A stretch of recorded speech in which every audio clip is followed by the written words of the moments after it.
I would imagine that for some of us, it's been a long and hard journey getting here this morning. The logistics of finding time in a busy week, of rolling out of a cozy bed, of spending even an hour inside on a beautiful day. It's hard enough, but I'm referring to the even more intense life journey that now finds you in the midst of a worshiping community. Frustrations with what you've experienced in the world, broken relationships, dreams that have never materialized, possibly the feeling that yours has been a lukewarm life which continues to be chilled by unfulfilled promises. All possibly milestones along the way that have acted as barriers to your relationship with God. And the church, as an institution, has not always made it any easier to get here. Rather than being introduced to the God who created us in grace, the God who loves us, some have only heard of a God that views us as sin-filled, depraved creatures that deserve punishment. Depending upon the theology that you grew up with, it may feel like you just as well give up on love. Sure seems like that is a choice many are making today, as we read and we hear about the harsh, even violent encounters between people of differing zeitgeists, people who disagree about how the world works and interacts. I would imagine that many of you have your own stories of feeling abandoned in the midst of the journey. Stories that would justifiably give you reason to never set foot inside of a church again. Stories that would justify never trusting someone again.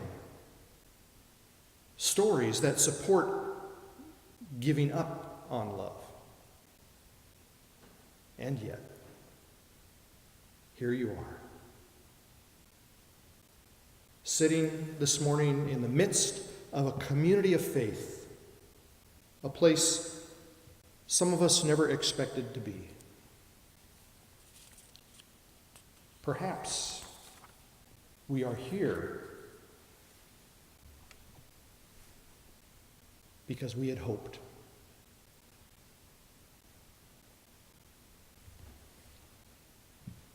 Mother Teresa, in her reflection on a contemplation titled A Simple Path, writes, "The greatest disease in the world today is not TB or leprosy." And today she might have said Ebola. The greatest disease is being unwanted, unloved, and uncared for. We can cure physical diseases with medicine, but the only cure for loneliness, despair, and hopelessness is love. There are many in the world who are dying for a piece of bread, but there are many more dying for a little love. The poverty in the West is a different kind of poverty. It's not only a poverty of loneliness, but also of spirituality. There's a hunger for love as there is a hunger for God.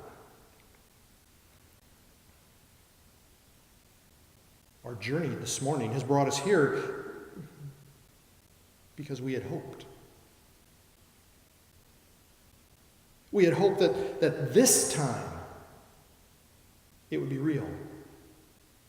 This time we would feel God's presence. This time we would be able to leave feeling full of peace rather than full of frustration, loved rather than judged, able to look at the future with a passion instead of staying stuck in our painful past.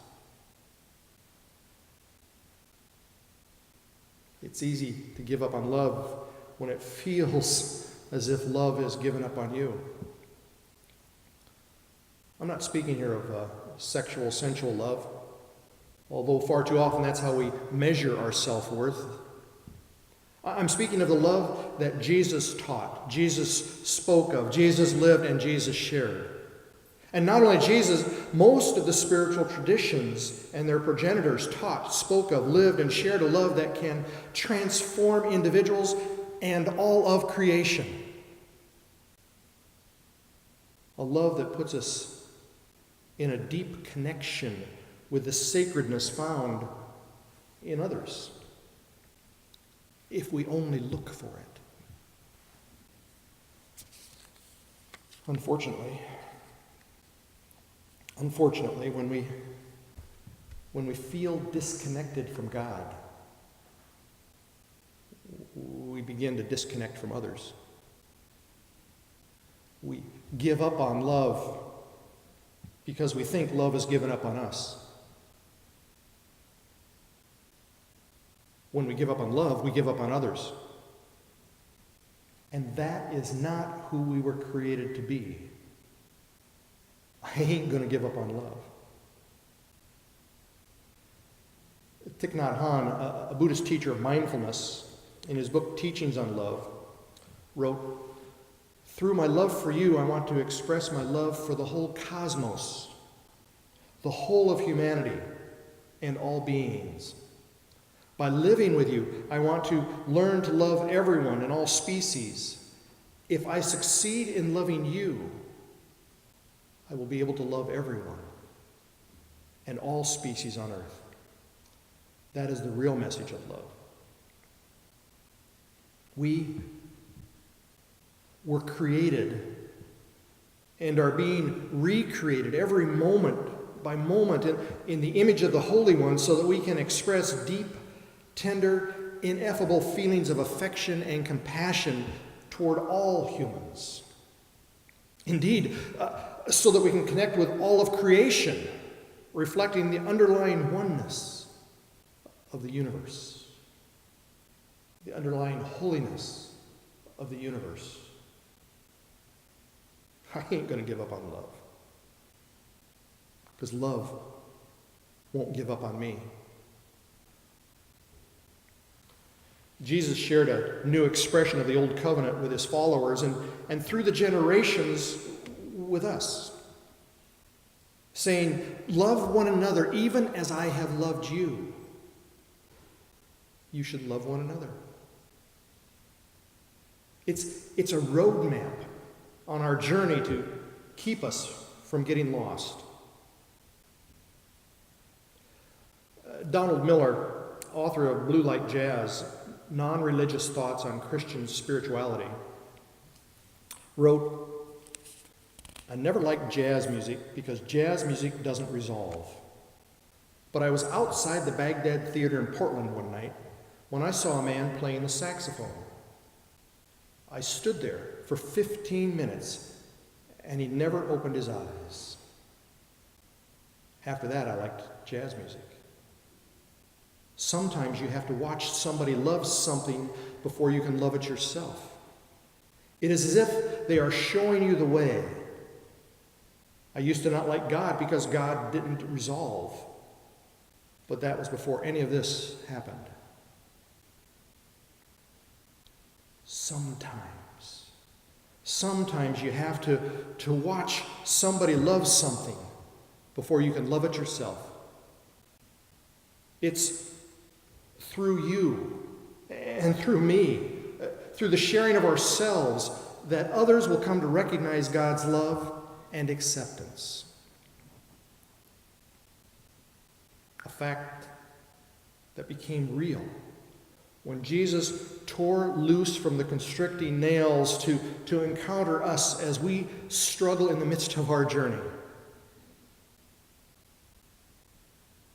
Elie Wiesel spoke, "The opposite of love is not hate, it's indifference.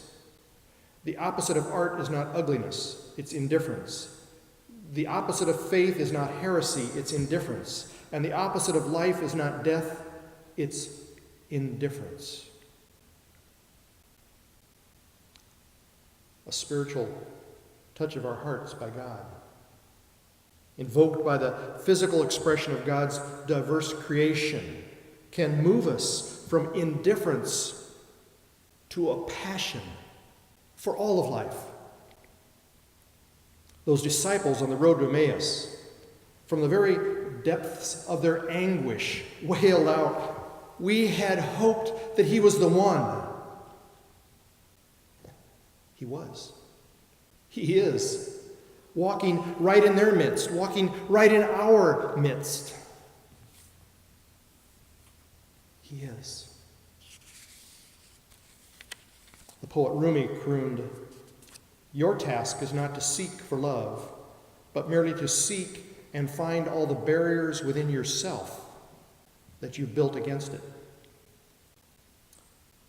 As many of you cry out from the depths of your own anguish, "I had hoped, we had hoped," know that you are not alone. You are not alone. You are offered this congregation, this community of faith, as support and sustenance for your journey. Together in love, we can explore and then dismantle the barriers built against love. Don't give up on love, because love won't give up on you. The sacred presence won't give up on you. We won't give up on each other. Just a thought.